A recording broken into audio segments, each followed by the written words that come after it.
Hello, my name is Nelly. I'm a computer science master student at Leiden University. I'm presenting the project facilitating the use of deep learning models for remote sensing applications through hyperparameter optimization.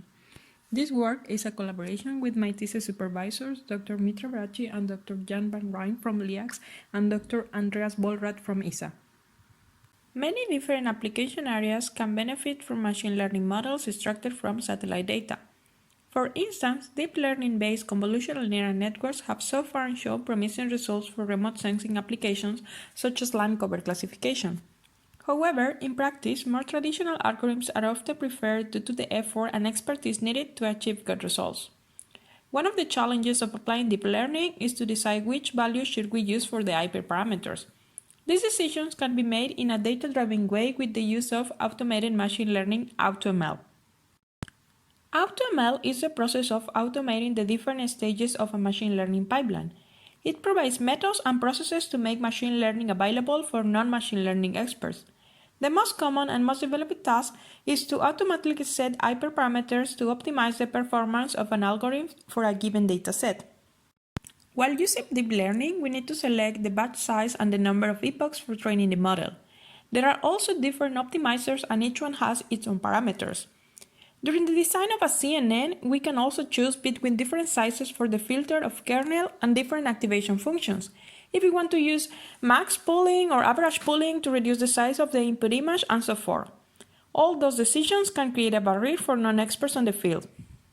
Automated hyperparameter optimization helps us to avoid the manual trial and error approach and therefore reduces the human effort necessary for applying machine learning. By tailoring the parameters to the problem at hand, it can improve the performance. Within this project, we will show the relevance of hyperparameter tuning by studying the following questions. How different is the performance of a convolutional neural network-based model versus a random forest-based model for satellite image classification? And how much can we improve the performance by using automated hyperparameter tuning? Our experiments were made using the novel dataset Eurosat from land cover classification, which contains 27,000 Sentinel-2 images classified in 10 classes. We use 80% of the data for training and validation and 20% for testing. We run 10 times each model. The models that so far we have considered are random forests and 3 different types of CNNs. The first one is a basic CNN architecture with 3 convolutional layers. The second one was based on an available model from a remote sensing paper. However, the number of input channels used in the original model was 4 and we changed it to 13. And the third one is a ResNet model which has been proved good for image classification, but as we are taking the full spectral information, we didn't use the pre-trained version. For this first experiment, we tuned only a few hyperparameters for each model. Previous studies in machine learning suggested to tune only the maximum number of features for random forests. For the 3 CNNs, we considered the batch size, the number of epochs, and the optimizer. As the second model has droplet layers, we decided to tune the rate of each one. The results after applying the hyperparameter tuning are the following. In the first graph, we can see that when we don't tune the models and use the standard configuration for all the CNNs, the random forest model can achieve better performance than the second CNN model.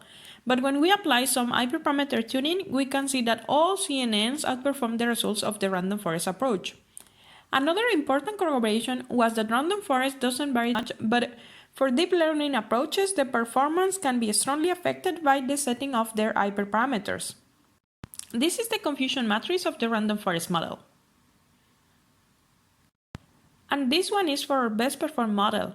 We can see that the CNN identifies the similarities between annual and permanent crop, forest and pasture, and residential and highway land use. But once the algorithm is tuned, those misclassifications almost disappear. We believe that by using AutoML methods to reduce the gap between state-of-the-art machine learning research and applied machine learning, the use of advanced AI for remote sensing applications can be more accessible.